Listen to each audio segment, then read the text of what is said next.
Hey everyone, it's Mark. This is my recap for Pokémon Horizons episode 23, The Blazing Galarian Fire, which makes sense because Moltres' Japanese name is Fire. Okay, anyways, this was the 1255th episode of the Pokemon anime, and a pretty important one as you can tell by the title of this video.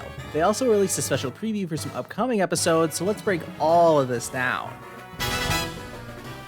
So Liko does her usual recap about what happened in the last episode, and we pick things up at the Pokemon Center, where Fuecoco, Sprigatito, and Cap have all been healed up after getting completely obliterated by Moltres. What happens next shocked me as Freed walks through the doors. Sure, Charizard looked a little worse for wear, but no explanation of how Freed escaped. I mean, they literally showed in Liko's recap how he and Amethio were trapped in there while Moltres was letting off its fiery wrath, and we're completely skipping over that. Well, alright then, I guess. After the opening, we catch up with our heroes outside, and they're discussing Galarian Moltres. Freed notices that Liko is surprised, and she says that Freed almost sounds happy about getting shown up by Moltres, to which Freed explains that he likes finding opponents who are stronger than him. It motivates him to keep getting better. Roy likes the sound of that, comparing it to how Kabu told them that failure can be the greatest teacher. They're interrupted by Dot calling them, and she has reports on the Pokemon they saw. Remember, no one actually recognized this form of Moltres. Dot shows a bunch of low-quality images and explains that this Pokemon is basically just a legend, and it's referred to as the Galarian form of Moltres. Roy dubs this new discovery as Galarian Moltres, which means that technically Roy just named a legendary Pokemon. Moving on, Freed is determined to go back and face it again since it's clearly one of the 6 heroes, but Roy is unsure how they could possibly stand up to it while it's so angry. Liko questions what exactly is making it so angry, and points out that Hatena was crying before during their battle against Moltres. Not sure how Liko saw that when Hatena was facing the opposite direction in her hood, but whatever. Liko reiterates what Kabu told her, which is that battles aren't just about winning, and they try to think of some other solution to deal with Moltres. Conveniently, Fuecoco and Wattrel have started fighting again, and this is convenient because they see Sprigatito calm them down with its weird scent powers, or whatever Sprigatito can naturally do with its paws. After seeing the effect this had on the Pokemon, our heroes all come up with the same idea, and literally 1 second later they're back at the entrance to the mine. Okay, we're clearly not wasting time in this episode. As they walk back into the mine, Free tells the kids to watch out for that crazy attack, which they don't know is named Fiery Wrath, and to just run if Moltres starts using it. Roy is ready for action as he and Fuecoco start hyping themselves up with the song. Meanwhile, Liko is still questioning what's troubling Moltres so much. Once they walk far enough into the mine, they encounter Moltres once again. Freed's Pokemon spring into action with Charizard coming out of its Pokeball while Cap tosses his hat aside. The first part of their plan is for Roy and Free to draw Moltres' attention, and so they both launch a flamethrower. I bet Fuecoco always wanted to do this alongside its idol Charizard, but Moltres is able to dodge both attacks. Liko steps out in front, pretty reckless with a Sprigatito, but they're not trying to battle, they're trying to use Sprigatito's aroma scent thing to calm Moltres down. Moltres is just like, yeah, that's nice, now eat this air slash, and Cap has to jump in to block it with Thunder Punch. This gives Sprigatito enough time to build up its energy, and so they use Leaf Edge to send the soothing aroma at Moltres. Makes sense, but not when Moltres can easily deflect it away just by casually flapping its wings. Our heroes aren't giving up, and Free tells Liko to get Sprigatito closer by flying on Charizard's back. Not to take away from the drama and tension of the scene, but there were a couple of funny Fuecoco moments in the middle of all this, like how Fuecoco really wanted to fly with Charizard too, but just couldn't make it. After some aerial maneuvering, Fuecoco does get its time to shine, using the distraction to nail Moltres with a flamethrower, their first attack to actually hit Moltres so far in this episode. Liko takes this opportunity to send another aromatic Leaf Edge Moltres' way, but it sends everything flying back with a hurricane, and now our heroes need to regroup. Moltres is just getting more and more agitated by all of this, but Liko decides to step forward and try talking to it. She brings out Arboliva's Pokeball, and Roy joins in as they try to reason with Moltres, claiming they're not enemies and they all have ancient Pokeballs. This isn't enough, as Moltres lets off its Fiery Wrath for the first time in this episode. Liko and Freed run for cover, but Roy's a little slow to react. And once Fuecoco trips and falls, they're in real trouble. Cap decides to take matters into his own hands and charges up a Volt Tackle and is able to launch itself straight into Moltres despite it using Fiery Wrath. Well, that was a big risk, but at least it stopped them all from losing their energy again. Liko decides to try talking to Moltres again, saying that she wants to know how Moltres feels, but when Moltres readies up another Air Slash, Liko can't do anything but try to protect Sprigatito. And now that Liko is in harm's way, you know what's going to happen next. Arboliva comes out of its Pokeball and Liko's pendant starts to activate, always there to protect her from any danger. Moltres just kind of sneers at the sight of another one of Lucius's 6 heroes and fires an Air Slash at it, which Arboliva is forced to take head on. Roy is starting to lose hope at this point, but Liko is like, calm down, we don't have to win this battle. She just wants to learn about how Pokemon feel. That's her path as a Pokemon trainer.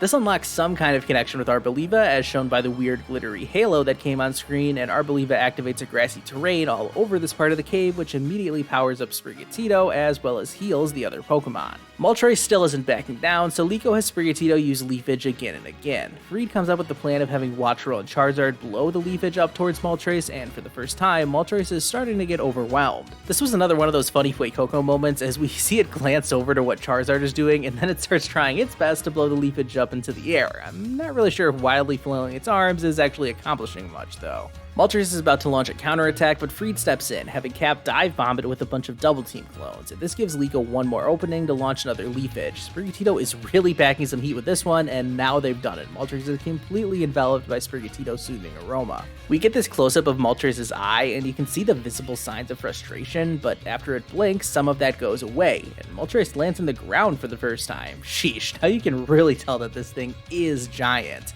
Liko steps forward and her pendant starts to activate again. Moltres reacts to this, clearly it recognizes the pendant, and whoa, here we go. Normal form Terapagos is here, and these two look like old friends. Liko wishes she could understand what they were saying, but then Moltres lets off its cry. It closes its eyes as this mist surrounds the area, with rain accompanying it. Yeah, I'm not sure how it's raining inside a cave, but Liko points out that this is like Moltres' way of crying. Roy and Liko recognize this from what happened with Arboliva, but Freed has no clue what's going on. Off in the distance, we see Moltres approach that same shadowy figure from last time, but now he can see him much more clearly. This has gotta be Lucius, and he even addresses Moltres as Moltres, so there's its naming confirmation, I guess. The two of them just share a moment together, and speaking of names, Lucius says Rakua, which Liko picks up on. That's all we get to see this time as Terapagos starts sucking up all the mist and rain, reverting the mind back to normal. Moltres makes the next move, dropping its ancient Pokeball down to the ground, recalling itself into it. Arboliva does the same, and well, Liko has now caught 2 of the 6 heroes. She comments on how Moltres must have had this longing desire deep down, and she wants to find out what that is someday.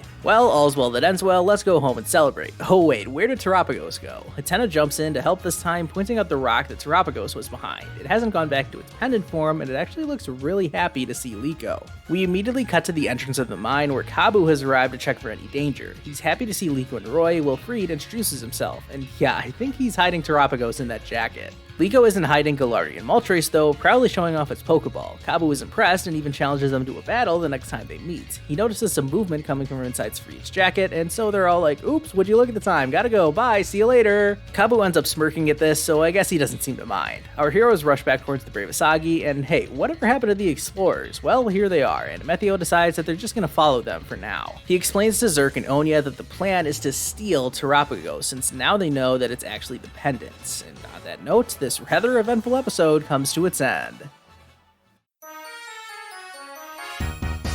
Well, that was non-stop from start to finish. Let's discuss this some more. Going in chronological order, it was still baffling and disappointing to me that Free just appeared at the Pokemon Center at the beginning of the episode. Honestly, I was genuinely looking forward to seeing Freed and Methio potentially working together against Moltres and seeing how that dynamic would have played out. I get that they didn't really have much time in this episode as they were already rushing through several aspects of the plot, but it was unfortunate that we didn't get to see how Freed made it out of the mine at all.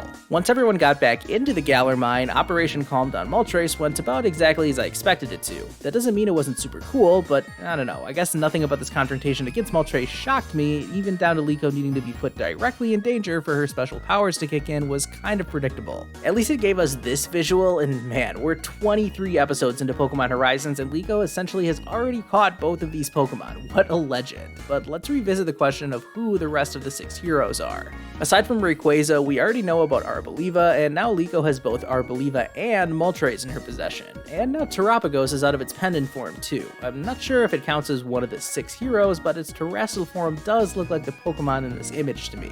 As for the other 2, well, since these are ancient Pokemon, I think one will be a Hisuian Pokemon, and I'm picking Ursaluna since that seems to be pretty popular. I haven't played the Teal Mask yet to know about how Ursaluna is involved in that story, but I wouldn't hold my breath on anything from the Teal Mask being a part of the anime. I mean, we never got anything related to the Isle of Armor, did we? The last Pokemon, I have absolutely no clue what it could be. I mean, we already have a Galarian Moltres, so there's really no limits. Let me know down in the comments what your predictions are, as well as your rating for this episode. Speaking of which, I'm giving this episode an 8 out of 10 rating. It was definitely fun and exciting, albeit a bit predictable. My major down points were how we didn't get to see Freed and the Methio interact while trapped in the mine with an angry Moltres, as well as the fact that the explorers just weren't there in the episode until the very end. One of the strong points of this episode was how it paid off several aspects of the recent storytelling going on in Horizons, especially everything Kabu related. From the obvious stuff like Liko and Roy quoting him, even down to the small details like Liko using her big leafage technique to finally subdue Moltres, this was all really good. I mean, Roy may not have landed any damage on Kabu's Scentiscorch, but he did score a direct hit on Galarian Moltres, so take that, Kabu! I didn't expect him to be in this episode either, but that was a nice touch to put a bow on his involvement in the story. He was clearly an important figure in both Liko and Roy's character development. Let's start talking about what's to come in this series, beginning with the preview of the next episode. To sum it up pretty simply, they're finally going to meet Liko's grandmother. She will be in this old castle in Galar that they've been searching for, and hey, is that the same squawkabilly that Liko's mother had with her in Paldea? And as a public service announcement, Horizons is taking a 2-week break, so really it'll be just under 3 weeks from today when the next episode airs on October 13th. And wow, I just realized that there's going to be a Friday the 13th in October this year. How spooky.